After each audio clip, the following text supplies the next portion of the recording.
정신과 의사들이 정신병동에서 치료가 다 끝난 환자들을 집으로 귀가 조치하기 전에 마지막 테스트하는 방법을 발견했습니다.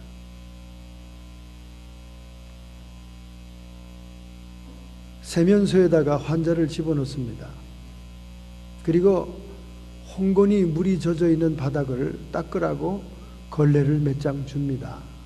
그럼 환자들이 그 세면소에 들어가서 이제 물을 닦기 시작하는 거예요. 그런데 사면벽은 다 거울로 되어 있고 그들을 촬영하고 의사들이 지켜봅니다. 그 행동이 어떠할까? 그런데 세면대 수도에서는 물이 쫄쫄쫄쫄쫄 계속 나오고 있어요. 그러면 그 환자가 걸레질을 하면서 계속 물을 닦아내다가 물이 흘러내리는 수도를 발견하고 얼른 가서 수도를 잠그면 합격입니다. 그대로 치료가 끝난 것으로 생각하고 집으로 보내줍니다.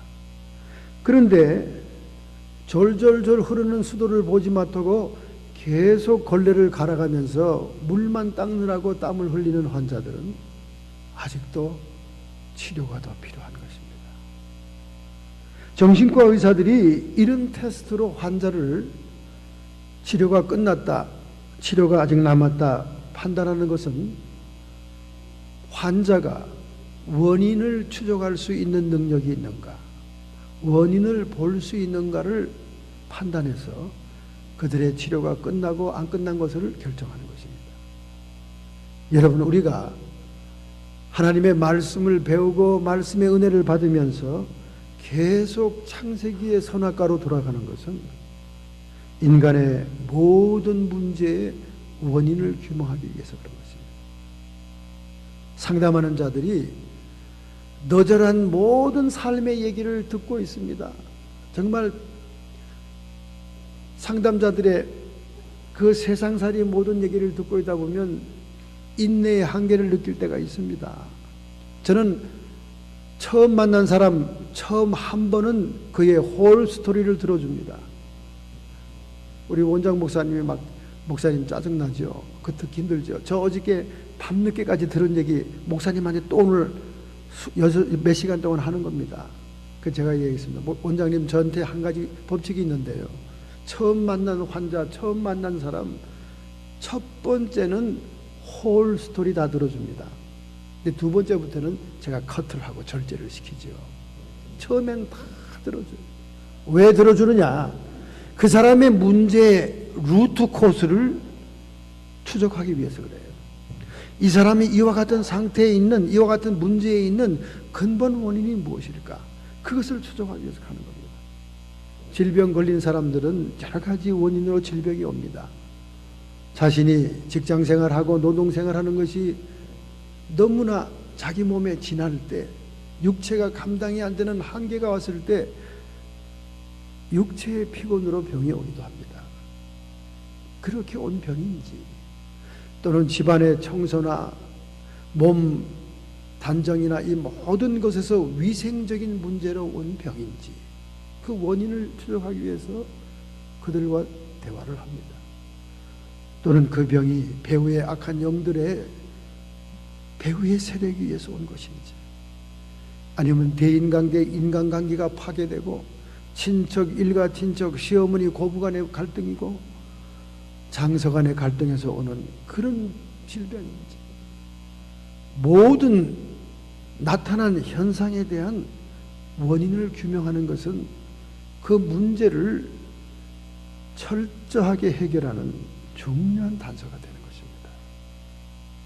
오늘 우리가 다시 너무나 잘 알고 있는 선악과의 문제, 뱀이 하와를 미혹한 문제, 이런 본문을 채택하고 또 예수님이 감람산 겟세마네 동산에서 땀방울이 핏방울이 되도록 간절히 기도하는 가운데, 아버지여, 할 수만 있으면 이 잔을 내게서 옮겨 주십시오. 고난과 고통이 다가오는 미래를 바라보며 그는 호소하다가 결국 내 원대로 마옵시고 아버지의 원대로 해달라는 그런 두 본문을 택하여 하나님이 기뻐하는 삶의 원리는 무엇일까? 우리가 근본적인 문제를 다뤄보려고 하는 것입니다. 이 원리는 너무나 중요하기 때문에 제가 계속해서 제 목회상 리피트 하고 있습니다. 그렇기 때문에 여러분 오늘 새로운 말씀을 듣는 것처럼 귀를 기울여 주시기 바랍니다. 여러분과 저는 하나님께서 자기의 형상대로 지었습니다. 자기의 형상대로 지었다는 것은 사랑의 대상으로 지었다는 것입니다. 그러면서 사랑의 대상으로서 사랑하는 사람을 선택할 수 있는 자유의지까지도 주었다는 거예요. 이 프리윌, 이 자유의지의 문제는 인간의 개성과 인권을 존중하시는 하나님의 사랑의 배려인 겁니다. 앞으로 21세기의 지구상을 뒤덮을 수많은 로봇, 가사 도우미까지 만들고 있고 감정 대화까지 할 수 있는 지능이 있는 로봇을 만들고 있습니다. 그러나 그 로봇들에게는 자유의지가 없는 거죠. 그러나 하나님께서는 우리를 로봇 상태로 만들지 않고 자유의지를 주었다는 것입니다. 이 말은 우리가 매일 아침마다 밖으로 나오기 위해서 침실 문 손잡이를 틀어서 문을 여는 것처럼 우리 앞에 사람들이 우리의 의지 결단에 의해서 선택에 의해서 매일매일 전개되고 있다는 것입니다. 자, 이러한 우리의 삶 속에서 이런 여러 가지 많은 종류의 삶 속에서 하나님이 기뻐하는 삶은 무엇일까? 하나님이 기뻐하는 삶을 살다간 아담의 7대손 에녹은 얼마나 하나님이 그를 받으시고 기뻐했던지 죽음을 보지 않고 승천하지 않았습니까?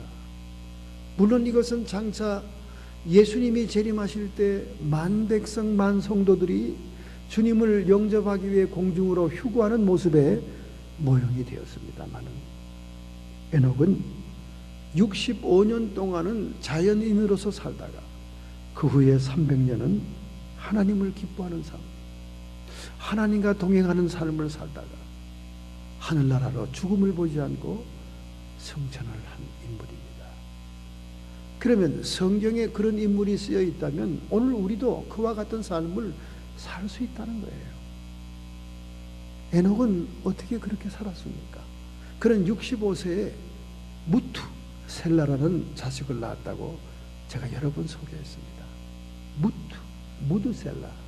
그분은 969세에 인간 최장수의 기록 기네스북에도 오를 수 있는 그런 사람이었습니다. 그의 긴 수명, 그것은 무엇을 의미하느냐? 무투셀라란 말은, 무투는 죽을 때란 말입니다. 즉 무두셀라라고 하는 65세에 난 에녹의 자식이 죽을 때 셀라, 하나님이 심판을 보낼 것이다. 그리고 969년이 지나간 거예요. 그 후에 무두셀라가 죽을 때 노아의 홍수 심판이 떨어집니다. 이것은 하나님께서 에녹에게 인류의 종말에 대한 예언을 주신 거예요. 노아 홍수 심판에 대한 예언자의 삶을 살도록 그에게 계시한 겁니다. 유다서 1장 14절에부터 15절에 보면 그는 단순히 노아의 홍수의 심판만 예언한 것이 아니라 먼 훗날 이 세대의 말세 마지막에 인류의 종말, 지구의 종말이 있는 것도 함께 예언하는 300년 동안 예언자의 인생을 살다 갑니다. 바로 그러한 삶이 하나님을 기쁘시게 한 그의 삶이었어요. 그래서 그는 하나님의 부르심을 받아 들림을 받는 것입니다.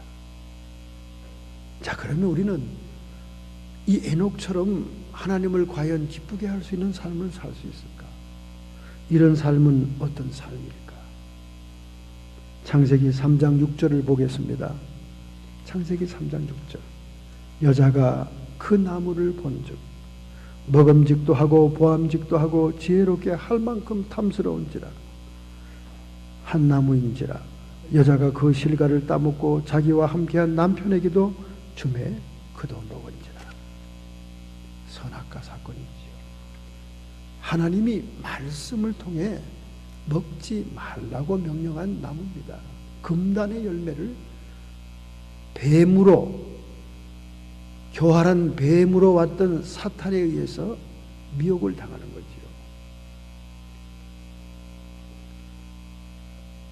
오늘 본문 3장 1절이죠.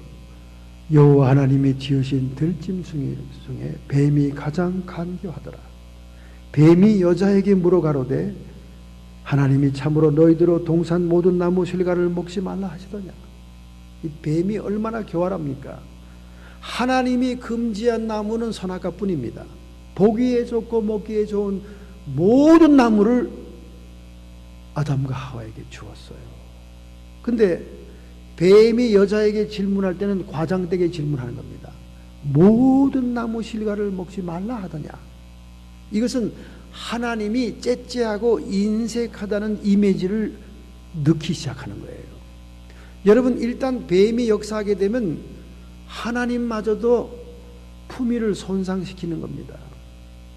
그러니까 뱀의 말을 듣고 나면 그 말을 이어서 말이 들뜨는 거예요. 여자가 뱀에게 말하되 동산나무의 실과를 우리가 먹을 수 있으나, 사실이죠, 먹을 수 있으나 동산 중앙에 있는 나무 실과는 하나님의 말씀에 너희는 먹지도 말고 만지지도 말라 너희가 죽을까 하였노라.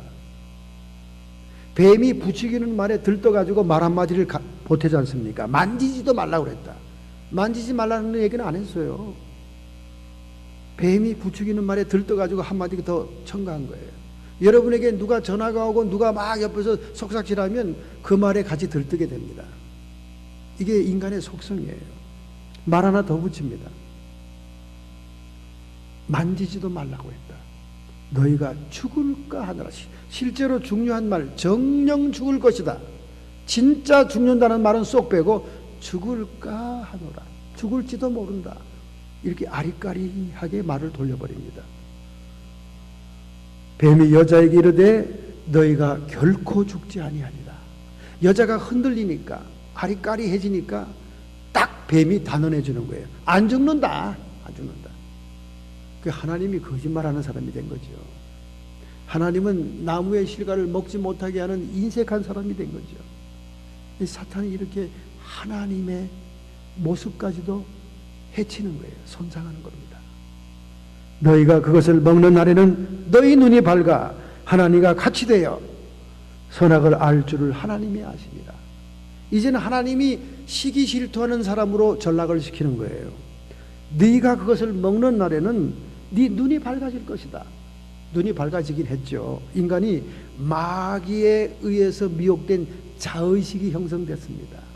그 자의식이 우리의 죄성의 중심 센터가 됐죠. 하나님같이 돼요. 하나님이 사람이 자기같이 될까봐 겁이 나서 선악과를 못 먹게 했다는 하나님이 라이벌 대상으로 바꿔놓는 거예요. 감히 우리 인간이 창조주 하나님이 라이벌이 될 수가 없지요. 창조주 하나님은 우리의 예배와 경배의 대상이거늘 마귀는 이렇게 하나님을 손상시키는 겁니다. 여러분, 이 뱀의 역사가 그렇게 무서워요. 우리 집에 아이들이 있었지 않습니까? 그 유학생들이 몇 명 있었잖아요. 그렇게 목사님이라고 잘 따르고 그렇게 하던 아이들이 문제가 좀 생기더라고요. 그 아이들 놓고 제가 하나 기도를 하는데, 아침에 기도를 하는데 그 남자아이가 이렇게 보통 학교를 등하교하는 그 제대로 된 길로 가지 않고 공원으로 오는 걸 보이더라고요. 공원으로. 근데 공원으로 오는데 큰 뱀이 하나 공원에서 싹 나타나더니 그 아이에게 막 뭐라고 떠들더라고요. 아이고, 저 아이가 또 무슨 나쁜 영향을 받겠구나. 그 환상을 보고는 더 기도를 했습니다. 아닌 게 아니라 그날 학교 갔다 온 날부터 애가 삐딱해지기 시작했어요. 우리 말을 듣질 않아요. 우리의 권위를 손상하고 우리에게 대들고 이상한 행동을 합니다. 그래서 먼저 왔던 키 작은 여자에게 제가 딱 얘기했습니다. 너 오늘 너희들 이 정상으로 차도로 오지 않고 공원으로 거쳐서 왔지? 제가 물어봤더니 둘이 깜짝 놀더라고요. 놀래요. 들킨 것처럼. 너희들 공원에서 무슨 말을 하고 왔지? 이랬더니 그 남자아이는 순진하니까 그렇다고 그러는 거예요.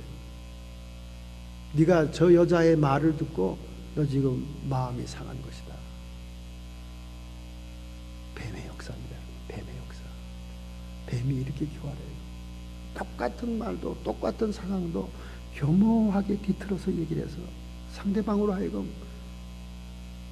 권위를 인정하지 않고 불순종하게 하고 대들게 하는 것입니다. 하나님마저도 인색한 사람, 어찌 하나님이 인색합니까? 모든 실과 나무를 다 먹게 하고 오직 선악과 하나만 먹지 말라고 그랬는데 모든 나무를 먹지 말라고 하더냐? 하나님을 이렇게 인색한 사람으로 만들어, 하나님을 사람과 라이벌 경쟁하는 사람으로 만들어서 하나님처럼 될까봐 못 먹게 했다.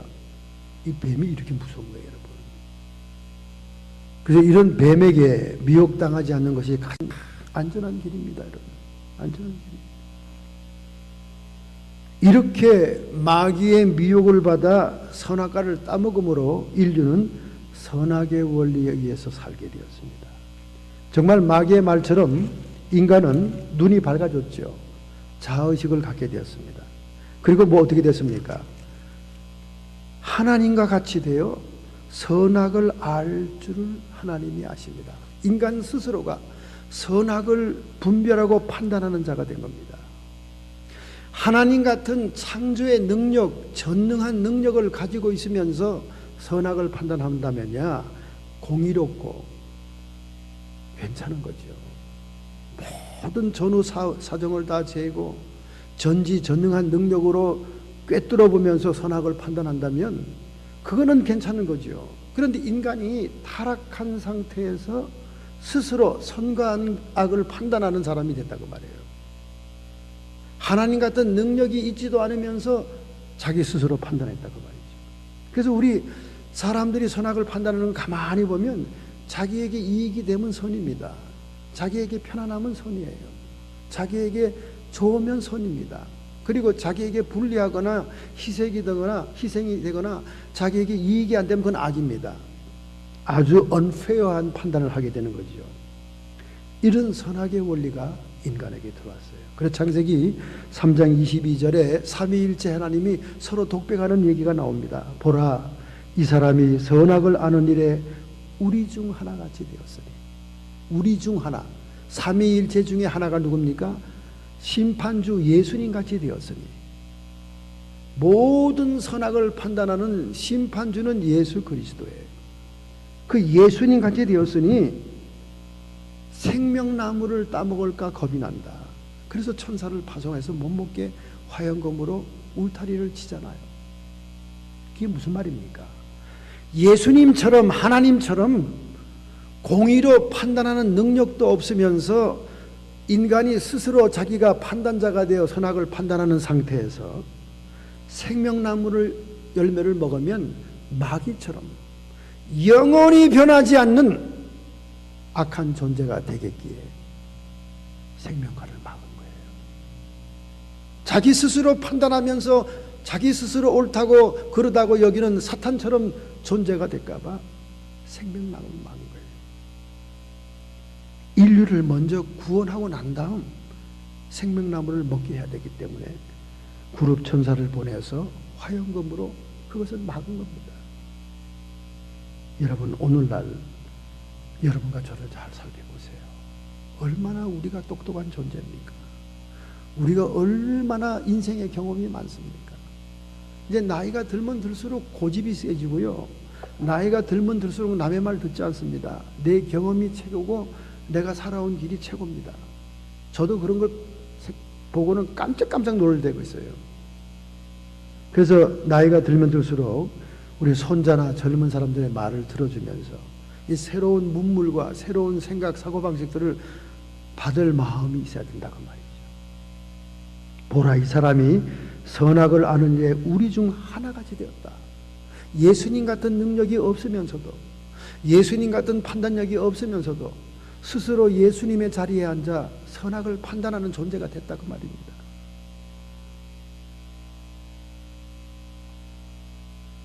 제가 한 번은 어떤 청년을 위해서 중보기도 하고 있었는데 이 청년에 대해서 주님의 그 사랑은 차고 넘칩니다. 이 청년에 대해서 기도하면 하나님은 왜 그렇게 그를 사랑하는지 저도 깜짝깜짝 놀라요. 목사로서 어떤 때는 부럽기도 합니다. 굉장히 그 청년을 사랑합니다. 그래서 기도 응답이 빨라요. 그래서 제가 한날은 너무 부럽기도 해서, 하나님, 도대체 주님은 왜 이 청년을 이렇게 사랑하시지요? 제가 물어봤어요. 저도 좀 하나님 사랑 받고 싶어서. 그랬더니 주님이 뭐라고 이렇게 얘기해요. 넌 다윗도 모르느냐? 아니, 다윗이 왜요? 다윗은 내 마음에 합한 자니라. 아니, 다윗이 마음에 왜 합해요, 주님? 그는 매사에 일일이 나에게 묻기를 좋아한다. 여러분과 제가 하나님을 기쁘시게 하고 하나님의 사랑에 받는 비결을 배워야 됩니다. 하나님의 물어보면 좋아합니다. 여러분, 오늘날 교회 안에 왜 분쟁이 일어나요? 왜 싸움이 일어납니까? 어떤 중요한 의사를 결정할 때 참여하지 못했다고 사람들이 반발하는 거예요. 그러니까 될 수 있으면 다 모여서 이렇게 함께 의견을 나누는 것이 교회 일을 해나가는 데는 좋은 일입니다. 왜 일가 친척들, 왜 사람들 모이면 싸우고 대거리로 야단칩니까? 잔치 그때 싸우고 초상 그때 싸우고.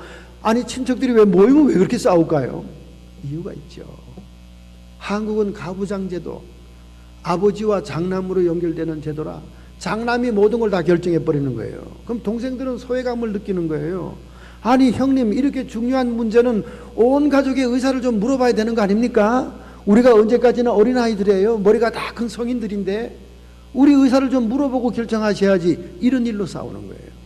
저도 참 섭섭한 일이 많았어요.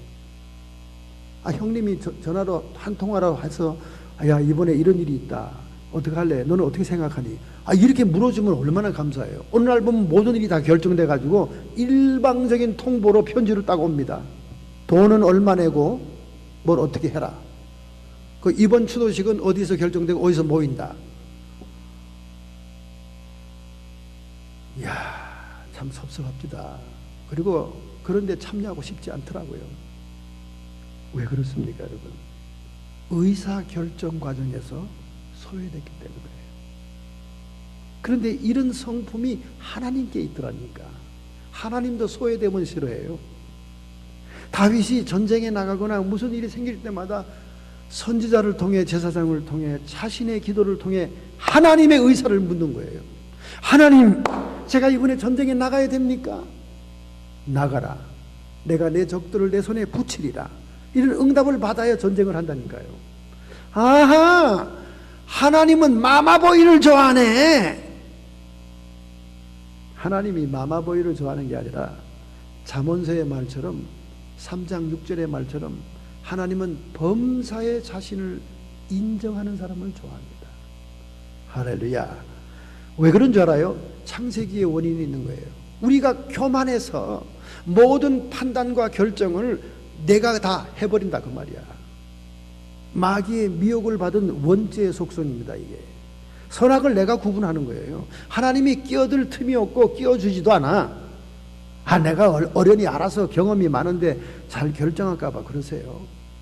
그런데 이사야 55장에 뭐라 그럽니까? 하늘과 땅이 다른 것처럼 하나님의 길과 나의 길이 다르다. 너의 길이 다르다.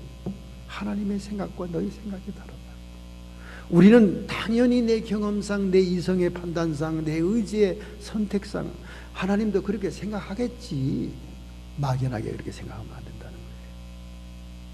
우리가 일일이 주님께 물어보기를 시작하면 많은 것을 깨닫게 되고 많은 진리를 해결하게 됩니다. 범사에 하나님을 인정해라. 그리하면 너희의 길을 지도하시리라. 할렐루야. 영국의 유명한 작가 케플러가 쓴 책 성자와의 여행을 제가 지난 금요일날 소개하지 않았습니까? 성자의 여행에 보니까 성경의 위대한 인물이나 교회사에 나타난 하나님의 사람들, 그 사람들의 특징이 별게 아니더라는 거예요. 공통점이 뭐냐? 매사에 범사에 하나님을 인정하는 거예요. 하나님을 개입시키는 겁니다. 그래서 모든 생활을 하나님과 연관을 지으니까 하나님이 그들을 지도하고 인도하는 거예요. 그게 성령의 인도함을 받는 영성의 삶이라는 거예요. 저도 때때로 하나님의 말씀을 준비하거나 주의 성경 말씀을 읽다가 묵상하다가 맥히는 부분이 있을 때 하나님께 간곡히 질문합니다. 하나님, 이 말씀의 뜻이 무엇입니까? 이 성경이 말하는 진의가 뭡니까? 몇 번 물어보면 답이 와요. 몇 번 물어보면 아주 제가 생각지도 못했던 답이고 주석서에서도 찾아볼 수 없는 답이 툭 떨어질 때 펄쩍펄쩍 뜁니다. 좋아서. 이렇게 하나님은 기다리고 계시는데 사람들은 내가 다 알아서 한다고, 내가 선악을 다 판단한다고 하나님 자리에 앉아 있는 거예요. 그것이 마귀가 우리를 미혹해서 교만한 자리에 앉힌 거예요. 여러분, 이제 막 2살짜리 걷기 시작하는 아이들 걸을 때 도와주려고 그러면 손으로 치잖아요. 돕지 말라고. 그리고 또 막 밥 먹을 때 숟갈로 입에다 넣어주면 자기가 먹겠다고 숟갈을 자기가 막 밥을 흘리면서 자기가 먹잖아요. 아이들이 성장할 때 스스로 그렇게 해야 행동과 이런 것이 다 익숙해지고 자라나게 되지요. 그게 그때는 필요한 시기입니다만은 그 어린아이들이 어른을 탁 치면서 자기를 한다 그러는 그 태도를 볼 때 여러분 어떤 생각이 듭니까? 아이고, 이마에 피도 안 마른 것이 어디다 대고 이게 속으로 그렇게 생각이 되잖아요.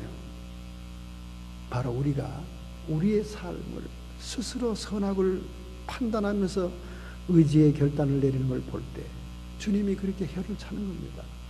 나한테 그냥 물어보지, 저렇게 하다가 자처지고 넘어지고 하면서 그렇게 고난을 당하는가. 결혼 문제도 그렇잖아요. 우리가 하나님께 기도해보고 하나님이 아니다 그러면 아니면 되는데 아닌지 긴지도 물어보지 못하고 내가 보니 어쩐지 마음에 들어 그래가지고 했더니 이거는 뭐 죽을 고생이야. 하나님께 안 물어봐서 그래요. 우리가 무릎을 꿇고 하나님께 물어봐야 됩니다. 선악의 원리로 산다는 것은 모든 것을 하나님의 개입을 차단하고 자기 스스로 판단하는 거예요. 이건 선이고 이건 악이고 이건 옳고 저건 그르고 이건 내 경험에 비춰 이건 틀림없고 이건 맞고, 결국 죄와 사망의 법, 사탄의 법이 우리를 지배하는 거예요.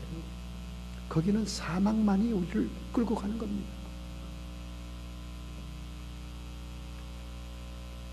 오늘 여러분이 선악의 원리로 살겠습니까? 윌리엄 힌슨이라고 하는 맹수를 훈련하는 전문가가 있습니다. 이분이 이렇게 얘기했습니다. 사람과 호랑이, 맹수를 길들이는 조련사들이 스툴 체어를 가지고 맹수를 길들인다는 거예요. 스툴 체어가 뭐냐면 여러분, 등받이가 없는 다리 4개만 있는 동그란 의자 있잖아요. 그게 스툴 체어라고 합니다. 사자와 호랑이를 훈련시키는 조련사들이 그 스툴 체어를 들고 호랑이와 사자를 훈련을 시킨다는 거예요. 윌리엄 힌스는 왜 사람들이 그렇게 하는 줄 아느냐?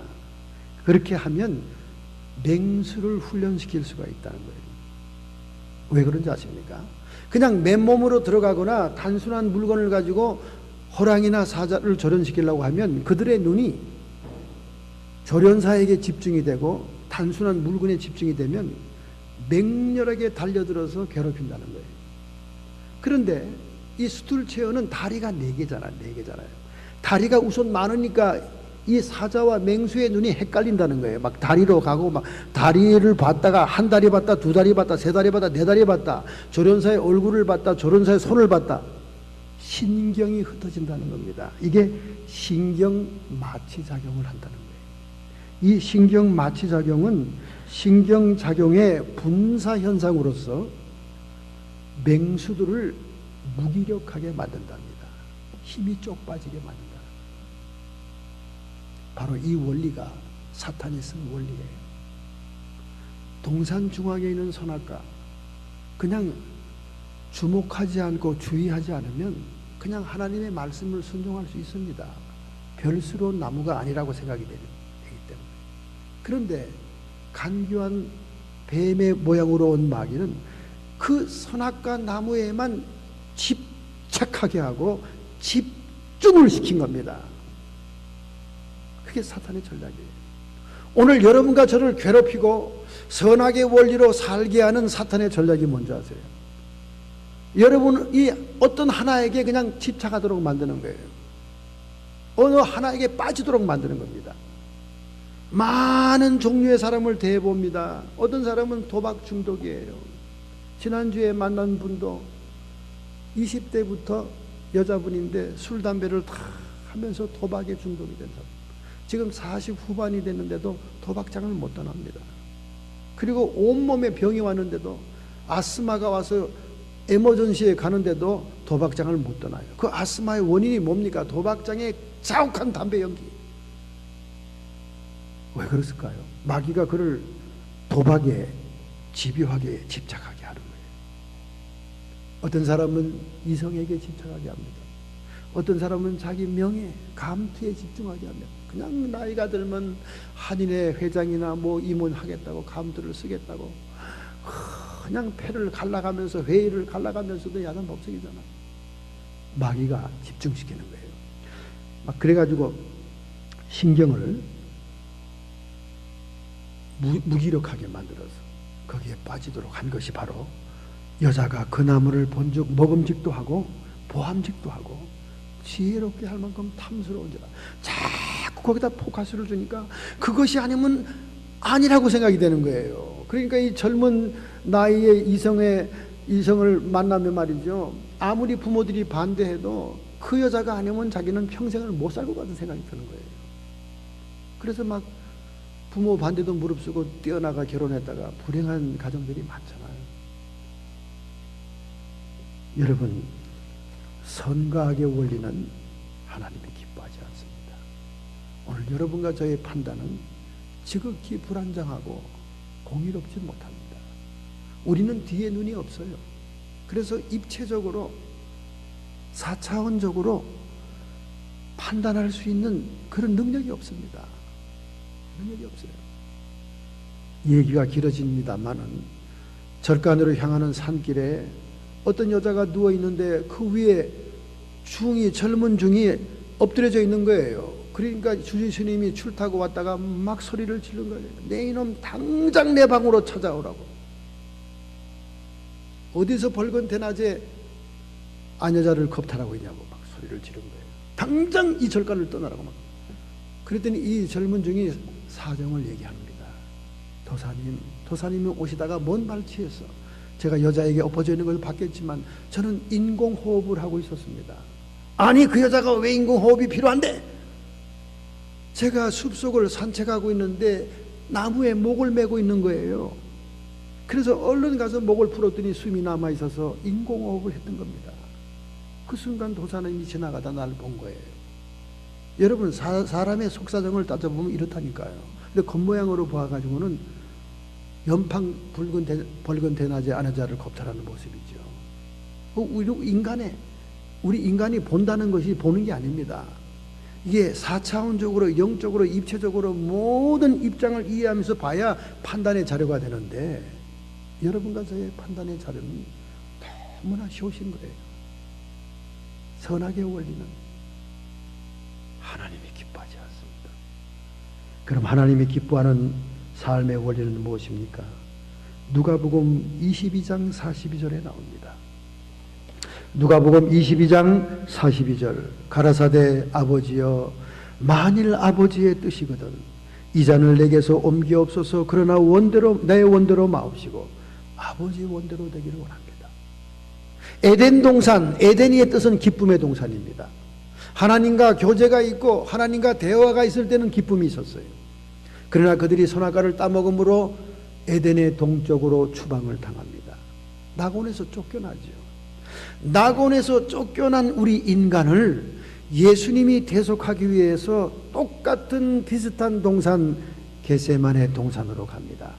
다른 복음, 요한복음이나 다른 복음서, 마가복음에는 겟세마네로 나오죠. 근데 여기는 감람산으로 나옵니다. 겟세마네 동산이 감람산 안에 있는 거예요. 감람산이란 큰 산 안에 겟세마네 동산이 있습니다. 이 감람산은 이름 그대로 감람류를 짜는 데예요. 올리브 나무가 많은 데입니다. 그래서 겟세마네 동산에 가면 그 동산에는 올리브유를 짜는 기름틀 있어요. 그래서 겟세마네는 기름틀 동산이라는 뜻입니다. 에덴 동산에서 실패한 첫 번째 아담, 인류의 시조의 의지에, 자유의지의 잘못된 선택의 죄를 대속하기 위해서 예수님은 겟세마네, 기름틀 동산이라는 기름을 짠다는 그런 의미의 동산에 들어가서 그가 하나님께 기도하다가 하나님이 보여주시는 십자가의 극형과 그리고 희생제물로 고통당할 것을 바라보고 할 수만 있으면 이 자를 옮겨달라고 하다가 그러나 내 뜻대로 마옵시고 내 원대로 마옵시고 아버지의 뜻대로 하옵소서 그렇게 얘기하는 겁니다. 이 말은 아담이 하와가 실패했던 첫 번째 자유의지의 선택을 대속하기 위해서 예수님은 자기의 의지를 하나님의 뜻으로 변화시키는 그런 모습을 보여줍니다.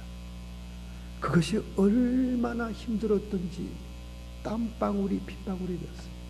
땀방울이 핏방울이 된다는 것은 이 성경을 기록한 누가 의사입니다. 의사의 눈이니까 이것을 기록한 거예요. 땀방울이 핏방울이 된다는 것은 인간이 극한 상황에 도달했을 때 땅구멍에서 모세혈관이 터져서 피가 나오는 것입니다. 이런 경우는 어떤 경우인지 아세요? 등산객들이 하이킹하는 등산객들이 조난을 당해서 이 암반에 매달려서 힘을 쓸 때 모세혈관이 파열되고 땅구멍으로 피가 나오는 겁니다. 그러니 아담과 하와가 하나님이 주신 자유의지를 통해 선악과를 선택했던 그 죄를 대속하기 위해 그 의지를 대속하기 위해 주님이 애쓰고 힘쓴 그 피는 얼마나 값어치가 있는 거냐고 말이지. 오늘 여러분과 저의 의지를 우리 주님은 대속하기를 원하시는 것입니다. 우리의 의지를 내 자의대로 내 뜻대로 내 원대로 내 선악의 판단대로 쓰는 것이 아니라 아버지가 원하시는 대로 선택하기를 기도해야 된다는 겁니다. 이것이 생명의 원리예요. 할렐루야. 이것을 통과하면 생명나무를 열매를 먹을 수 있습니다. 요한계시록 22장 1, 2절에 생명시내가 하나님 보좌로부터 흐르는데 그 강가에 생명과 열매가 쫙 열리는 모습을 보여줍니다. 이 예수님의 대속의 피를 그 대속의 공로 때문에 주님을 영접하고 주님을 섬기고 주님과 동행한 삶을 살았던 사람들은 하늘나라 보좌 앞에 생명시냇가의 생명나무의 열매를 먹을 수 있게 된다고 말이에요. 할렐루야. 이것이 생명의 원리입니다. 이것이 생명의 성령의 법대로 사는 거예요. 원시의 복음인 창세기 3장 15절 여자의 후손 메시아를 통해서 우리는 이 자유의지의 대속을 받아 주님의 나라에 참여할 수 있는 것입니다. 요한복음 8장 29절 내가 항상 그의 기뻐하는 일을 행함으로 혼자 두지 아니하느니라. 하나님께서 예수님을 혼자 두지 않은 것은 예수님이 하나님이 기뻐한 일을 했다는 거예요. 죄와 사망의 법을 따르는 것이 아니라 생명과 성령의 법을 따라 살았다 그 말이에요. 그래서 예수님도 항상 주님과 하나님과 대화하는 장면들이 많이 나오잖아요. 기도 자체도 대화하는 기도입니다. 그러니까 생명과 성령의 법 아래에 있는 예수님이 지나가는 곳에는 사망의 세력이 떠나가는 거예요. 귀신이 떠나가고 병든 자가 일어나고 죽은 자가 살아나고 문둥병이 치료함을 받는 것입니다. 오늘 여러분과 제가 육체의 정욕, 안목의 정욕, 이생의 자랑, 먹음직도 하고 육체의 정욕, 보함직도 하고 안목의 정욕, 지혜롭게 할 만큼 탐스러운지라 이생의 자랑을 따르지 않고 선악의 원리로 살지 않고 내 뜻과 내 자의가 아니라 하나님의 뜻, 하나님의 말씀, 하나님의 명령을 순종한다면 그것이 생명의 원리로 사는 것이다. 그래서 에녹이 65세까지는 무두셀라를 낳기까지는 자연인으로서 살았지만은 무두셀라를 통해 마지막 세대의 하나님의 심판, 종말에 대한 심판을 예언받고 난 다음 그것을 온 세상 사람들에게 전파하는 예언자의 삶을 삶으로 하나님을 기쁘시게 하는 삶, 생명과 성령의 삶을 삶으로 그는 승천할 수밖에 없는 축복을 받은 것입니다. 할렐루야. 뉴저지에 가면 두루 신학대학이 있습니다. 감리교 종합대학이죠. 거기에 가난한 필리핀 학생이 본국으로부터 장학금을 얻어서 유학을 오게 되었습니다. 유학을 와서 첫날 기숙사에 들어갔는데 여러분 뉴저지 날씨가 우리 한국 날씨랑 비슷해요. 우중충한 데다가 비가 주룩주룩 창바비가 처럼 내리는 거예요. 그러니 고향 떠난 이 필리핀 학생이 얼마나 향수병에 마음이 쓸쓸했겠습니까? 주일날 아침인데도 기숙사가 텅텅 빕니다. 여러분 주일날 아침이면 근처에 신학생들이 다 일하러 가요. 주일날 빕니다. 저도 부산에 처음 고신대학에 그 기숙사에 있었을 때 저는 저 북쪽에서 왔잖아요. 서울 지방에서. 그러니까 부산 그 경남 지방에 있는 사람들이 전부 다 자기 교회로 목회 실습하러 떠나죠. 주일날 되면 기숙사에 저 혼자 남아 있습니다. 그때 무슨 생각나는 줄 알아요? 온갖 옛날에 들었던 귀신 얘기가 생각나요. 복도를 톡톡톡 걸어오는 소리가 나고 12시 종이 땡땡 치고 아주 삭막합니다. 그때는 고신대학이 지금은 용도 청학동 거치에 있지만은 그때는 그 송도 위에 소나무산 위에 있었거든요. 옆에 그 보금간호대학이 있고. 그럼 거기는 바다 꼭대기니까 바람이 얼마나 부는지 기숙사의 문짝은 전부 다 덜컹거립니다. 슉 덜컹덜컹 슉. 기숙사에 혼자 누워있으면 이거 완전 스산하기 짝이 없고요. 이건 무슨 무시무시합니다. 그때 제가 이제 주일 예배를 마치면 그 뒷산에 올라가서 송도산에 그 뒤 소나무 많아요. 거기서 얼마나 기도 생활을 많이 했는지 몰라요. 왜냐하면 고신파가 이 보수 장로교회라서 통성 기도를 하면 절대 안 됩니다. 저는 뭣도 모르고 첫 번에 입학해가지고 첫 번 새벽 기도에 갔다가 통성 기도하다가 이만은 강대상 성경으로 딱 얻어맞았어요. 시끄러, 조용히 해. 그래서 그때부터 좀 더 중년부라듯이 그렇게 기도들 하죠. 바로 그런 심정이라 내가 이해합니다. 그 필리핀 학생이 얼마나 쓸쓸했겠어. 비는 주룩주룩 오고 주일날이니까 기숙사는 텅텅 비었는데 띵동 벨소리가 들리는 거예요. 아니 누가 찾아올 사람이 있나? 나를 찾아올 사람이 없는데 문을 딱 열었더니 머리가 허연 노인네가 우산을 탁 받쳐들고 서 있는 거예요. 그리고 자기를 사랑스러운 눈, 사상스러운 눈으로 쳐다보면서 이복의 학생, 나는 이 대학의 교수인데 바로 이 근처에 말씀을 잘 증거하는 목사님이 있네. 유익한 말씀이니까 같이 들으러 가겠나. 여러분 나이가 지극하신 교수님이 그것도 아무도 없는 텅 빈 기숙사에 비는 주룩주룩 오는데 우산을 받쳐들고 자기 보고 교회를 가자고 초청하는 거예요. 그 교수님이라니까 깜짝 놀랐죠. 막 우리 아시안들은 좀 체구도 작고 그렇잖아요. 열등의식이 좀 있거든 아시안들은. 그 백인 교수님이 그러니까 얼른 뛰어나가면서 아유 네 가야죠 교수님. 나왔더니 또 우산 하나 탁 펼치는 거예요. 자기 우산을 준비해 왔어요. 우산을 또 주면서 같이 교회를 나가기 시작한 거예요. 할렐루야. 이렇게 시작된 신앙생활. 그는 대학 4년 동안 너무나 많은 은혜를 받게 됩니다. 전혀 기독교에 대해서 몰랐고 생명부지에 신앙이 없던 이 학생이 뭐 부모들은 가톨릭 신자겠죠. 필리핀 오니까. 대학 4년 동안 얼마나 많은 은혜를 받았던지 대학을 졸업하고 신학부는 신학대학으로 진학을 합니다. 할렐루야. 두루 신학대학이죠. 종합대학이 있는. 그리고는 그가 필리핀으로 선교사로 파송이 됩니다. 그 후에 몇 년 후에 그는 필리핀의 감리교 감독으로 취임하게 됩니다. 그 감격적인 감리교 감독이 되어 취임하는 첫 번째 설교가 제목이 이렇습니다. 우리는 2개의 우산을 가지고 있어야 된다. 할렐루야. 여러분은 몇 개의 우산을 가지고 있습니까? 하나는 나를 위해서 우산을 준비해야 되고, 다른 하나는 예수님의 이름으로 준비하다. 누구든 필요한 자에게 그 우산을 씌워라. 나는 또 다른 그 하나의 우산 때문에 오늘 여러분에게 서서 말씀을 증거하는 감동이 되었습니다. 그래서 감격적인 눈물을 흘리는 그 노 교수님이 아무도 없는 기숙사에, 쓸쓸한 기숙사에, 처음 도착해서 너무나 마음이 착잡한 기숙사에 주일날 아침 그를 데려왔고, 예배를 마치고 난 다음 자기를 자기 집으로 초청해서 부인과 함께 따뜻한 저녁을 대접하면서, 그리고 학교 생활을 어떻게 해야 될 것을 자세히 가르쳐 주신 그 뜨거운 사랑 때문에 그는 평생을 선악의 원리로 살지 않고 생명의 원리로 살아요.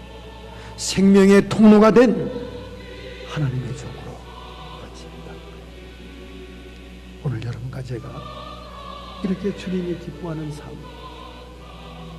생명나무의 삶을 살아야 될 줄로 믿습니다. 여러분과 저는 이 땅에 태어난 목적이 무엇입니까? 하나님의 영원한 생명을 전달하는 통로의 인생이다. 이러한 인생을 살기로 결단하고 결심한다면 오늘 여러분의 가슴에 소리가 없기 바랍니다. 젊는 자의 손길이 우리와 함께 있고 주님의 따뜻한 사랑의 손길이 우리를 붙들고 있습니다. 하나님, 때때로 우리는 독립적이고 그리고 우리의 모든 경험과 우리의 지식을 통해 얼마든지 판단할 수 있다고 생각할 때가 있습니다. 그래서 범사에 하나님을 인정하지도 않고 주님께 무엇을 물어보지도 않는 교만한 인생을 살고 있습니다.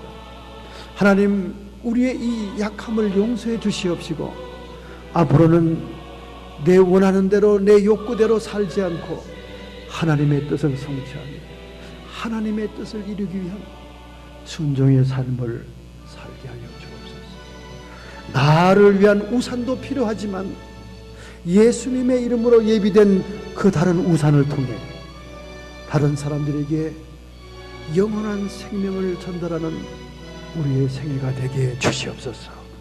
결심하고 결단하는 마음으로 가슴에 손을 얹었습니다. 아프고 병든 곳에 손을 얹었습니다. 주님의 생명의 역사, 성령과 생명과 성령의 역사, 사망을 정복하는 역사가 이 시간 임하옵소서. 성도의 육체와 정신의 역사는 모든 질병의 뿌리가 뽑혀나가고 오직 치료함만 임할지어다. 우리의 마음속에 번민 복잡한 생각들, 불안 초조들이 깨어지게 해 주시옵시고 하나님의 지각에 뛰어나신 평강이 우리를 주관해 주시옵소서.